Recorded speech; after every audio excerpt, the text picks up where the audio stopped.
तो हेलो दोस्तों, नमस्कार। एक बार फिर से आपका स्वागत है।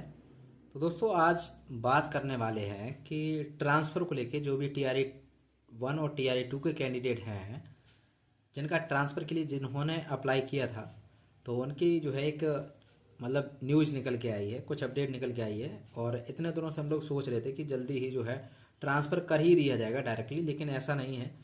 बहुत सारी चीज़ें हैं। अब एक तरीके चरणबद्ध तरीके से जो है होगा। आप यहाँ पे देख पा रहे होंगे कि निर्धारित अवधि में लगभग 1,90,000 शिक्षकों के अभ्यावेदन विशेष परिस्थिति में स्थानांतरण हेतु प्राप्त हुए हैं।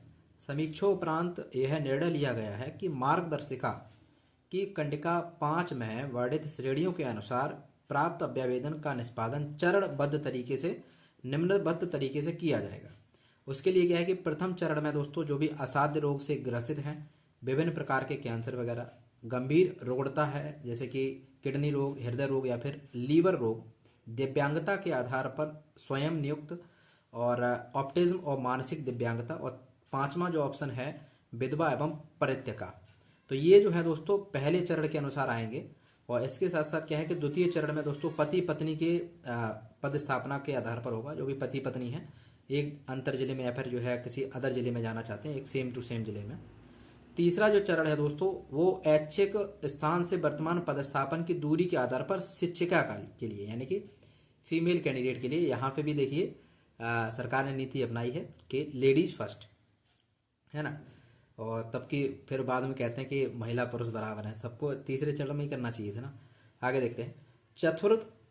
चौथे चरण में दोस्तों होगा कि ऐच्छिक स्थान से वर्तमान जो है ये दूरी के आधार पर जो है पुरुषों के लिए। तो इसका मतलब जो भी पुरुष हैं बेचारे, उन लोगों को सबसे लास्ट में फेंका गया है कि अगर इतने सबको देने के बाद कोई जगह बचती है तो तुम्हारा किया जाएगा, नहीं बचती है तो फिर जो है आप पीछे हैं, पीछे ही रहेंगे, है ना।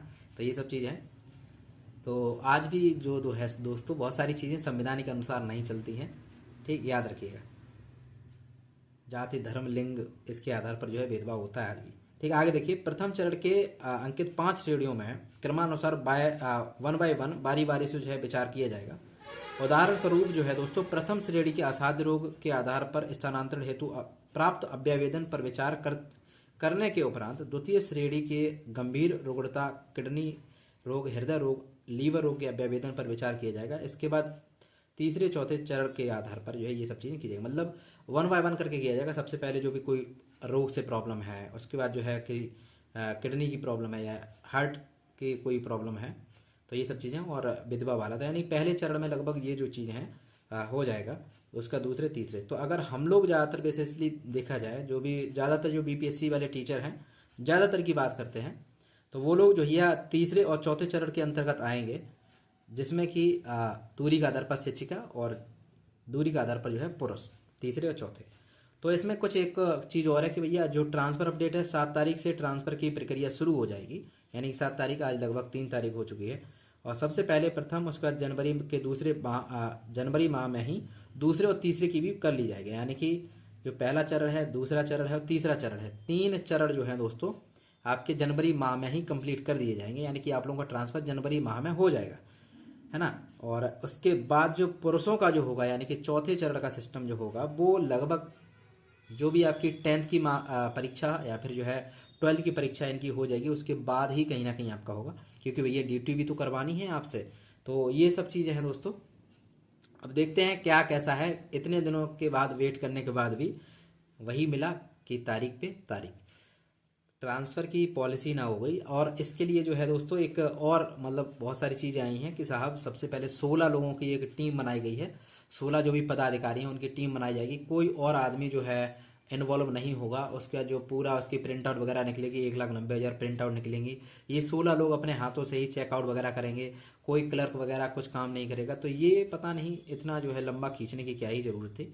तो देखते हैं कब तक ये हो पाएगा। फिलहाल अभी जल्दी में जो पुरुष वर्ग के व्यक्ति हैं या फिर जो महिला वर्ग के जो दूरी के आधार पर चाहते हैं, अभी जल्दी में अपना ट्रांसफ़र ना मानिए। मुझे तो ऐसा लगता है कि धीरे धीरे ये करके जनवरी निकाल ही देंगे, तभी कहीं ना कहीं ट्रांसफ़र वगैरह हो पाएगा। फिलहाल ये आज का नोटिस था। आपका क्या कहना है, और क्या भैया इस साल ट्रांसफ़र हो पाएगा या फिर इसको चुनावी मुद्दा बनाने के लिए चुनाव तक खींच के लिए जाया जाएगा, वो देखने वाली बात होगी। फिलहाल तो ठीक है दोस्तों, नमस्कार, जय हिंद, जय Bharat, thank you so much.